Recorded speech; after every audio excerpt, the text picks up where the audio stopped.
Hello everyone, Ryan Ponce here with Compass, and today I'm going to go over what it's like being a buyer in this market. So as you may know, the real estate market is extremely competitive for buyers right now. I think the average property is seeing anywhere from 3 to 5 offers. If it's marketed extremely well and it's priced right and it shows well, we're seeing upwards of 10 to 15 offers, sometimes over that. So it's an extremely competitive market. The average home in San Diego County is selling for 102% of their list price right now, or 2% over list price. And on an average price home in San Diego County, which is $935,000, that equates to about $18,700 over list price. So what does that mean for you as a buyer? Well, you're going to have to be prepared to compete because most of the time you're going against other offers. And so how do you compete when going against those offers? Usually the first thing is going to be price. It does come down to, what the seller is going to net. Most sellers want to get as much money as they possibly can because on the flip side, they're usually taking that money and they're buying something else. And they're also going to need to compete. And so the first thing is price. Again, I mentioned the average home is selling for 2% over list price. On well-priced and well-positioned homes, we're seeing that number closer to like 4 to 6%.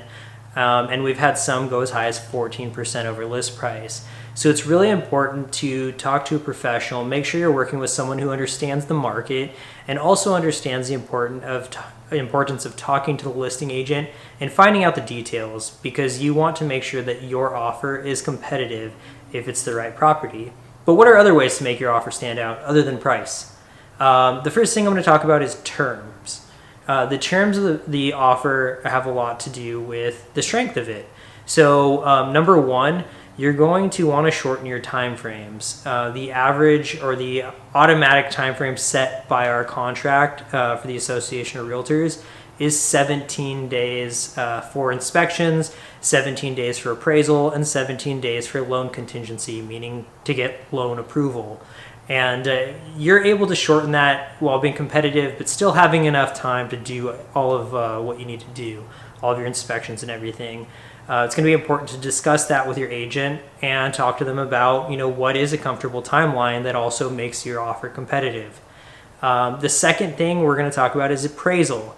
It is very common right now. People are waiving the appraisal. And what does that mean? The bank sends out an appraiser, and it's a third-party opinion of value. It's a professional opinion of value. And it's the bank, essentially, they're just ensuring their investment. They're making sure that you're not drastically overpaying and they're not drastically overlending money because they don't want to get into short sale situations in the future. So the appraiser goes out to the property, comes up with a professional opinion of value, and then from there, the bank lends the money.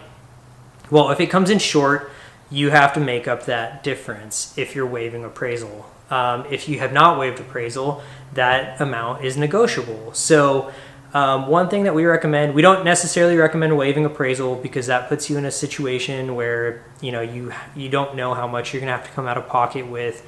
Instead, what we recommend is agreeing to a certain amount. So saying we are willing to pay $10,000 over the appraised value, not to exceed the original purchase price. So if the property comes in low, for example, if you're in escrow at $600,000 and it comes in at $580,000, you're going to end up paying $590,000. So it's $10,000 less than the original purchase price, but $10,000 more than what the property was appraised at. And you're going to have to come up with that money outside of the loan that you're getting. So it's additional funds required, which is really important.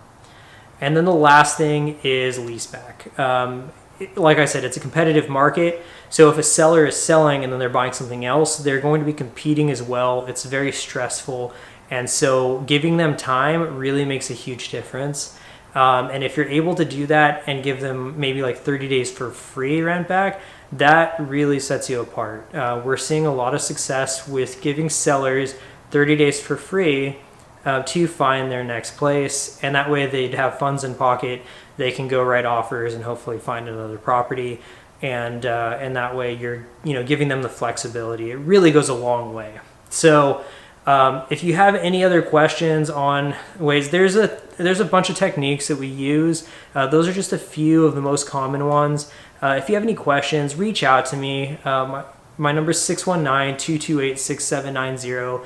As far as like, is it the right time to buy? Is it the right time to sell? It really depends on your personal situation. So sitting down and having a discussion and really seeing what your goals are is really important when deciding whether or not to buy or sell real estate. So if you have any questions, reach out to me, or if you're seeing this on Instagram, go ahead and just send me a DM. I'd love to set something up. We can either do a phone call or just meet for coffee and discuss your plans. All right, thanks.